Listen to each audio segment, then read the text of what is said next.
नमस्कार दोस्तों, स्वागत है आपका अपने YouTube चैनल एस्पिरेशन क्लासेस में। दिस इज़ पूजा वर्मा। दोस्तों आज है 21 जून 2022।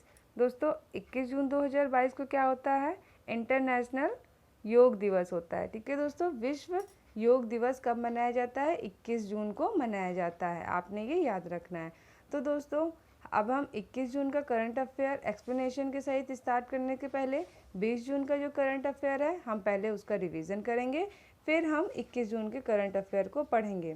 दोस्तों यदि आप हमारे चैनल पर पहली बार विजिट कर रहे हैं तो हमारे चैनल को सब्सक्राइब अवश्य करें।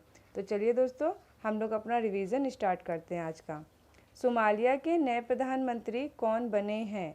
तो दोस्तों सोमालिया के नए प्रधानमंत्री बने हैं हसन शेख महमूद। सोमालिया के नए प्रधानमंत्री बने हैं, आपने ये याद रखना है। Question number 2, institute for economics and peace द्वारा जारी की गई रिपोर्ट के अनुसार वैश्विक शांति सूचकांक 2022 में भारत किस स्थान पर रहा है? तो दोस्तों इस जारी रिपोर्ट के अनुसार हमारा भारत देश 135वें स्थान पर रहा है। वैश्विक शांति सूचकांक 2022 में अपना भारत देश 135वें स्थान पर रहा है, आपने ये याद रखना है। क्वेश्चन नंबर 3, बालिकाओं के सामाजिक और राजनीतिक विकास को बढ़ावा देने के लिए बालिका पंचायत शुरू करने वाला भारत का पहला राज्य कौन सा बना है? दोस्तों ये बना है गुजरात राज्य। बालिकाओं के सामाजिक और राजनीतिक विकास के लिए बालिका पंचायत को इस राज्य ने शुरू किया है। Question number 4, cellular operator association of India के नए अध्यक्ष कौन बने हैं? तो दोस्तों प्रमोद के Mittal cellular operator association of India के नए अध्यक्ष बने हैं, आपने ये याद रखना है। क्वेश्चन नंबर 5, अंतर्राष्ट्रीय ओडीआई क्रिकेट के इतिहास में सर्वाधिक 498 रन बनाने का वर्ल्ड रिकॉर्ड किस देश की टीम ने बनाया है? दोस्तों it's a most important question. इस प्रश्न का राइट आंसर हो जाएगा इंग्लैंड। इंग्लैंड ने अंतर्राष्ट्रीय ओडीआई क्रिकेट के इतिहास में सर्वाधिक 498 रन बनाने का वर्ल्ड रिकॉर्ड बनाया है, आपने ये याद रखना है। क्वेश्चन नंबर 6, वस्तु एवं सेवा कर परिषद की 47वीं बैठक कहाँ आयोजित की जाएगी? तो श्रीनगर एवं जम्मू कश्मीर में वस्तु एवं सेवा कर परिषद की 47वीं बैठक का आयोजन किया जाएगा। और दोस्तों इसका आयोजन कौन करेगा ये आप हमें कमेंट करके कमेंट बॉक्स में ज़रूर बताएंगे, क्योंकि हमने अपने प्रीवियस वीडियो में इसी क्वेश्चन को विद एक्सप्लेनेशन कराया है फुल डिटेल के साथ। क्वेश्चन नंबर 7, किस भारतीय संस्थान ने मानव हस्तक्षेप के बिना सेप्टिक टैंक को साफ करने के लिए होमोसेफ नामक रोबोट को विकसित किया है? तो भारतीय प्रौद्योगिकी संस्थान आईआईटी मद्रास ने मानव हस्तक्षेप के बिना सेप्टिक टैंक को साफ करने के लिए होमोसेफ नामक रोबोट का विकसित किया है। कौन सा रोबोट? होमोसेफ, आपने ये याद रखना है। क्वेश्चन नंबर 8, 14वें ब्रिक्स शिखर सम्मेलन 2022 की मेजबानी कौन सा देश करेगा? तो दोस्तों चीन देश 14वें ब्रिक्स शिखर सम्मेलन 2022 की मेजबानी करेगा, आपने ये याद रखना है। Question number 9, Skytrax world airport award 2022 में भारत और दक्षिण एशिया में सर्वश्रेष्ठ क्षेत्रीय हवाई अड्डे का खिताब किसने जीता है? तो दोस्तों ये जीता है केम्पेगौड़ा अंतर्राष्ट्रीय हवाई अड्डा, जो कि दोस्तों कहाँ सिचुएटेड है? बेंगलुरु में सिचुएटेड है, आपने ये याद रखना है। क्वेश्चन नंबर 10, किस देश ने अपना तीसरा सबसे उन्नत और पहला पूरी तरह से स्वदेशी निर्मित नौसेना पोत फुजियान को लॉन्च किया है? दोस्तों नेम से ही पता चल रहा है कौन सी कंट्री होगी? चीन ने नौसेना पोत फुजियान को लॉन्च किया है, जो कि तीसरा सबसे उन्नत और पहला पूरी तरह से स्वदेशी निर्मित है। दोस्तों आपने ये इम्पोर्टेंट पॉइंट याद रखना है। चलिए दोस्तों हमारा रिवीजन यहीं पर समाप्त होता है। अब हम 21 जून का current affair with explanation read करते हैं। तो पहला प्रश्न है हमारा, कोलंबिया के नए राष्ट्रपति कौन बने हैं? तो दोस्तों आपके सामने 4 ऑप्शन है, इन 4 ऑप्शन में से एक राइट आंसर होगा। तो दोस्तों इस प्रश्न का राइट आंसर हो जाएगा option number B, Gustavo Petro. कौन बने हैं कोलंबिया के नए राष्ट्रपति? Gustavo Petro. ये रही इनकी इमेज। तो चलिए दोस्तों, इम्पोर्टेंट पॉइंट से अपने इस प्रश्न को और जानते हैं। तो गुस्तावो पेट्रो कोलंबिया के नए राष्ट्रपति बने हैं। कोलंबिया की दक्षिणी अमेरिका महाद्वीप के उत्तर पश्चिम में स्थित एक देश है।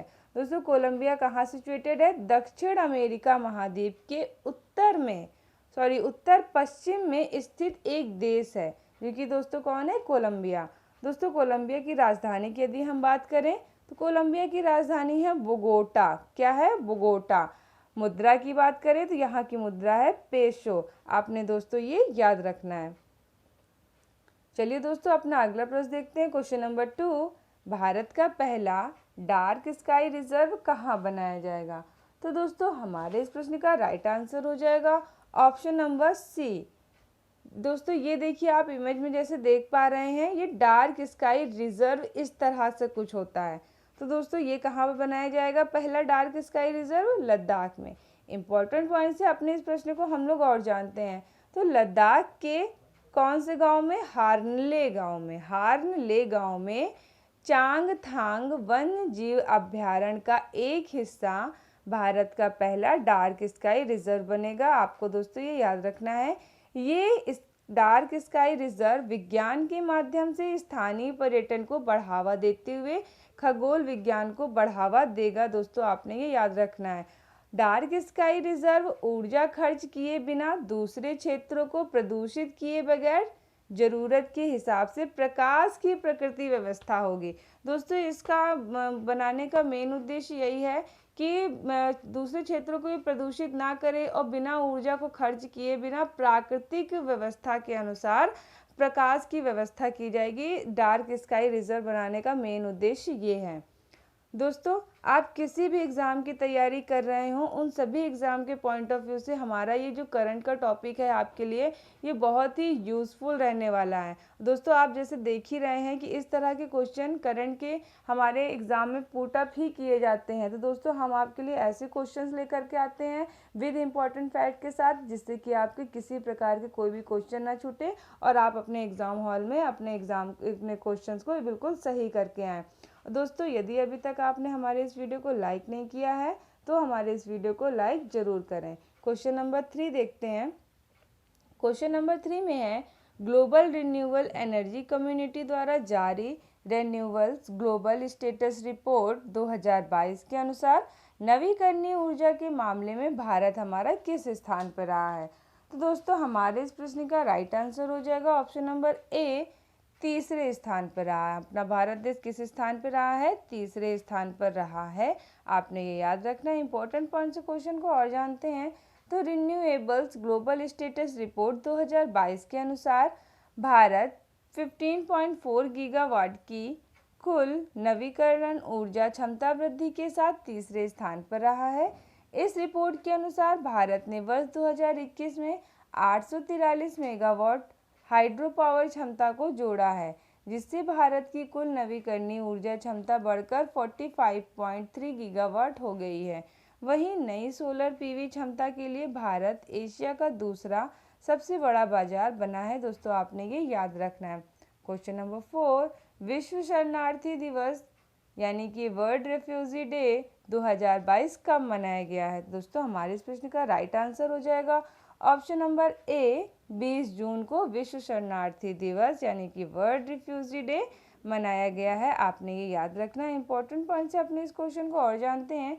यह दिवस शरणार्थियों के साहस शक्ति को सम्मानित करने के लिए दुनिया भर में हर साल 20 जून को मनाया जाता है।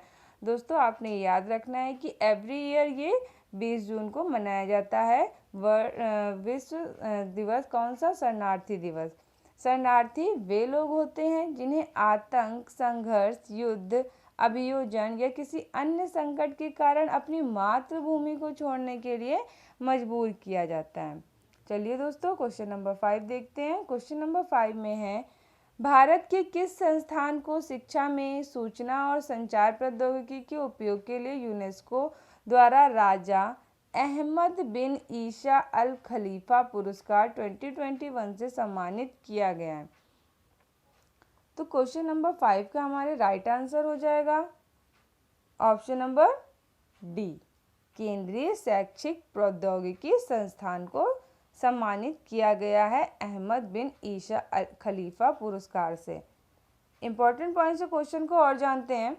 तो केंद्रीय शैक्षिक प्रौद्योगिकी संस्थान CIET को कोविड-19 महामारी के दौरान PME विधा नामक व्यापक पहल के अंतर्गत शिक्षा में सूचना और संचार प्रौद्योगिकी के उपयोग के लिए इस पुरस्कार को सम्मानित किया गया है। आपने याद रखना है। राजा मदद बिन ईसा अल खलीफा पुरस्कार से उन व्यक्तियों को और संगठनों को सम्मानित किया जाता है जिन्होंने शिक्षा के क्षेत्र में उत्कृष्ट कार्य किया हो। आपको दोस्तों ये भी याद रखना है कि ये शिक्षा के क्षेत्र में दिया जाता है। दोस्तों हमारे इस प्रश्न में बात हुई थी CIET की, तो हम लोग CIET के बारे में भी जान लेते हैं कि CIET क्या होता है। CIET का फुल फॉर्म होता है दोस्तों central institute of educational technology, राष्ट्रीय शैक्षिक प्रौद्योगिकी संस्थान अनुसंधान और प्रशिक्षण परिषद की एक संवैधानिक इकाई है। इसकी स्थापना 1984 में हुई थी। मुख्यालय की यदि हम बात करें तो इसका मुख्यालय नई दिल्ली में है। आपने ये याद रखना है। Question number 6, football tournament FIFA विश्व कप 2026 कहाँ आयोजित किया जाएगा? तो इस प्रश्न का राइट आंसर हो जाएगा ऑप्शन नंबर डी, यानी कि अमेरिका, मैक्सिको और कनाडा, इन तीनों कंट्री में फीफा वर्ल्ड कप 2026 आयोजित किया जाएगा। इंपॉर्टेंट पॉइंट से क्वेश्चन को और जानते हैं। फुटबॉल टूर्नामेंट फीफा विश्व कप 2026 अमेरिका के 11 शहरों, मैक्सिको के 3 शहरों, कनाडा के 2 शहरों में आयोजित किया जाएगा। दोस्तों 3 कंट्री में तो आयोजित होगा, लेकिन उन 3 कंट्री के कितने शहरों में आयोजित होगा ये भी आपको नोट डाउन कर लेना है। तो दोस्तों अमेरिका के 11, मैक्सिको के 3, कनाडा के 2। ठीक है, आपने ये याद रखना है। पहली बार फीफा विश्व कप 2026 में 48 टीम भाग लेंगी। आपको ये भी याद रखना है क्योंकि ये पहली बार है। दोस्तों संस्करण की बात करें तो संस्करण इसका कौन सा है? 23वां ये संस्करण है। क्वेश्चन नंबर 7, संघाई सहयोग संगठन क्षेत्रीय आतंकवादी संरचना बैठक 2022 की मेजबानी किस देश ने की है? तो दोस्तों इस प्रश्न का राइट आंसर हो जाएगा ऑप्शन नंबर बी, भारत देश ने इसकी मेजबानी की है। इंपॉर्टेंट पॉइंट से क्वेश्चन को और जानते हैं। भारत में संघाई सहयोग संगठन क्षेत्रीय आतंकवादी संरचना बैठक 2022 की मेजबानी की है। इस बैठक का उद्देश्य आतंकवाद, उग्रवाद एवं अलगाववादी के खिलाफ में संघाई सहयोग संगठन के सदस्य देशों के बीच समन्वय तथा बातचीत की सुविधा प्रदान करना। आयोजन स्थल की यदि हम बात करें तो आयोजन स्थल है इसका नई दिल्ली। दोस्तों हमारे प्रश्न में बात हुई है SCO यानी कि संघाई सहयोग संगठन की। तो दोस्तों इसकी स्थापना कब हुई थी? 2001 में। संघाई 5 ग्रुप फाउंडेशन फाउंडेड ऑन 26 अप्रैल 1996। दोस्तों मुख्यालय इसका कहाँ है? चीन के बीजिंग में। कहाँ है? चीन के बीजिंग में। क्वेश्चन नंबर 8 देखते हैं। क्वेश्चन नंबर 8 में है, भारत के जेवलिन थ्रोवर नीरज चोपड़ा ने कुओ तोरनो गेम्स 2022 में कौन सा पदक जीता है? तो दोस्तों इस प्रश्न का राइट आंसर हो जाएगा ऑप्शन नंबर ए, स्वर्ण पदक जीता है। ठीक है दोस्तों, इंपॉर्टेंट पॉइंट से अपने इस प्रश्न को और जानते हैं। तो भारत के जेवलिन थ्रोवर नीरज चोपड़ा ने कुओ तोरनो गेम्स 2022 में 86.69 मीटर दूर भाला फेंककर स्वर्ण पदक को जीता है। दोस्तों इसका आयोजन कहाँ हुआ था? फिनलैंड में इसका आयोजन हुआ था। आपने ये याद रखना है। क्वेश्चन नंबर 9, फ्रांस के पेरिस में आयोजित sky tracks world airport award 2022 में विश्व के सर्वश्रेष्ठ हवाई अड्डे का पुरस्कार किसने जीता है? तो दोस्तों इस प्रश्न का राइट आंसर हो जाएगा ऑप्शन नंबर बी, हमद अंतर्राष्ट्रीय हवाई अड्डा, जो कि दोस्तों कहाँ सिचुएटेड है? कतर में सिचुएटेड है। इंपॉर्टेंट पॉइंट्स अपने इस क्वेश्चन को और जानते हैं। तो sky tracks world airport award 2022 में कतर के अहमद अंतर्राष्ट्रीय हवाई अड्डे ने लगातार दूसरे वर्ष विश्व के सर्वश्रेष्ठ हवाई अड्डे का पुरस्कार को जीता है। आपने ये याद रखना है। दोस्तों दुनिया के शीर्ष 3 हवाई अड्डों की यदि हम बात करें तो वो कौन कौन से हैं? तो वो पहला है हमद अंतर्राष्ट्रीय हवाई अड्डा, कहाँ सिचुएटेड है? कतर में। दूसरा है टोक्यो अंतर्राष्ट्रीय हवाई अड्डा, जो कि कहाँ सिचुएटेड है? हानेडा में। तीसरा है चांगी हवाई अड्डा, जो कि दोस्तों कहाँ सिचुएटेड है? सिंगापुर में सिचुएटेड है। दोस्तों क्वेश्चन नंबर 10 देखने से पहले यदि आपको हमारे वीडियो का कंटेंट अच्छा लग रहा है, क्वालिटी पसंद आ रही हो, तो दोस्तों हमारे इस वीडियो को लाइक ज़रूर करें, अपने दोस्तों में भी शेयर करके हमारे चैनल को सब्सक्राइब अवश्य कर लें यदि आप हमारे चैनल पर न्यू हैं तो। दोस्तों आपकी एक लाइक से हमें बहुत प्रोत्साहन मिलता है अपना अगला वीडियो लाने के लिए। तो चलिए दोस्तों अपना 10वां प्रश्न देखते हैं। एकीकृत जल संसाधनों का प्रबंध करने के लिए हरियाणा राज्य सरकार ने किस देश के साथ समझौता ज्ञापन पर हस्ताक्षर किए हैं? तो इस प्रश्न का राइट आंसर हो जाएगा ऑप्शन नंबर ए, इजराइल देश के साथ हस्ताक्षर किए हैं समझौता ज्ञापन पर। इंपॉर्टेंट पॉइंट से क्वेश्चन को और जानते हैं। तो एकीकृत जल संसाधनों का प्रबंधन करने के लिए हरियाणा राज्य सरकार ने इजराइल के साथ समझौता ज्ञापन पर हस्ताक्षर किए हैं। इस समझौते के तहत हरियाणा एकीकृत जल संसाधनों की प्रबंध और क्षमता निर्माण के क्षेत्र में इजराइल की अत्याधुनिक तकनीकी का इस्तेमाल करेगा। दोस्तों आपने ये भी याद रखना है। दोस्तों हमारे इस प्रश्न में बात हुई है इजराइल कंट्री की, तो चलिए इजराइल के बारे में, इजराइल कंट्री से भी रिलेटेड इंपॉर्टेंट पॉइंट को देख लेते हैं। इजराइल दोस्तों कहाँ सिचुएटेड है? एशिया महाद्वीप में। इजराइल की राजधानी की यदि हम बात करें तो जेरूसलम। इजराइल की करेंसी क्या है दोस्तों? Israeli bonnet. इजराइल की करेंसी क्या है? Israeli bonnet. इसे इग्नोर करिए दोस्तों। इजराइल के प्रधानमंत्री कौन है? Naftali Bennett. इजराइल के राष्ट्रपति कौन है? Isaac Herzog. तो दोस्तों इस तरह से हमने इजराइल कंट्री के भी इम्पोर्टेंट फैक्ट को जल्दी से पढ़ लिया। आपने ये सभी पॉइंट को अपने नोट्स में लिख लेना है और इसे बिल्कुल भी नहीं भूलना है। अब दोस्तों यहाँ से हमारे वीडियो का एक बहुत ही बेहतरीन पार्ट स्टार्ट होता है, जो कि दोस्तों 21 जून 2022 से रिलेटेड अन्य महत्वपूर्ण प्रश्न हम आपके लिए लेकर के आए हैं, जो कि वन लाइनर के फॉर्म में। दोस्तों हम नहीं चाहते कि एग्जाम में आपसे किसी भी प्रकार का प्रश्न छूटे करंट से रिलेटेड टॉपिक का। क्वेश्चन नंबर 11 में क्या है? कौन सा देश इतिहास से पहली बार स्पेन के मैड्रिड में आयोजित नाटो शिखर सम्मेलन 2022 में भाग लेगा? तो दोस्तों कौन भाग लेगा? जापान। जापान नाटो शिखर सम्मेलन 2022 में भाग लेगा, वो भी दोस्तों पहली बार स्पेन के मैड्रिड में। दोस्तों यहाँ पर क्या लिखा हुआ है? स्पेन लिखा हुआ है। दोस्तों यहाँ पे स्पेन कंट्री है, ये टाइपिंग मिस्टेक हो गई है। यहाँ पे दोस्तों होगा स्पेन।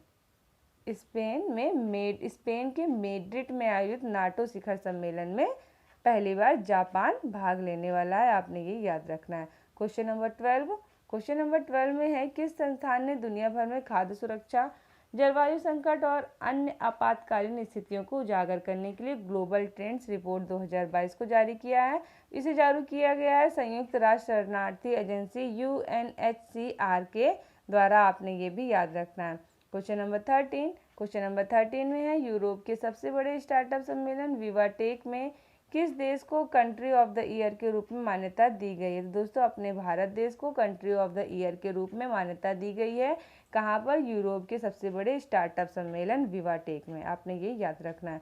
क्वेश्चन नंबर 14 राष्ट्रीय पठन दिवस यानी कि नेशनल रीडिंग डे 2022 कब मनाया गया है? तो ये दोस्तों मनाया गया है 19 जून को। थीम क्या थी इसकी? थीम थी रीड एंड ग्रो। दोस्तों थीम आपको बिल्कुल भी नहीं भूलनी है। क्वेश्चन नंबर 15 संघर्ष में यौन हिंसा के उन्मूलन के लिए अंतर्राष्ट्रीय दिवस 2022 कब मनाया गया है? तो दोस्तों ये मनाया गया है 19 जून को। दोस्तों यदि हम इस अंतर्राष्ट्रीय दिवस यौन हिंसा के उन्मूलन के लिए अंतर्राष्ट्रीय दिवस 2022 की थीम की बात करें तो दोस्तों थीम क्या थी इसकी? Prevention as protection enhancing structural and operational prevention of conflict related sexual violence इसकी थीम थी। तो दोस्तों इस तरह से हमारे ये वन लाइनर क्वेश्चन भी यहीं पे समाप्त होते हैं। आज की वीडियो में दोस्तों हमने पढ़ा 20 जून 2022 से रिलेटेड करंट अफेयर का पहले हमने रिवीजन किया, फिर 21 जून से related current affair with explanation पढ़े, फिर दोस्तों 5 वन लाइनर क्वेश्चन को भी हमने अपने इस वीडियो में कवर किया। आई होप सो आपको हमारा ये वीडियो पसंद आया होगा, आपने हमारे वीडियो को लाइक जरूर किया होगा। तो चलिए दोस्तों मिलते हैं आपसे अपने अगले वीडियो में, तब तक के लिए थैंक यू।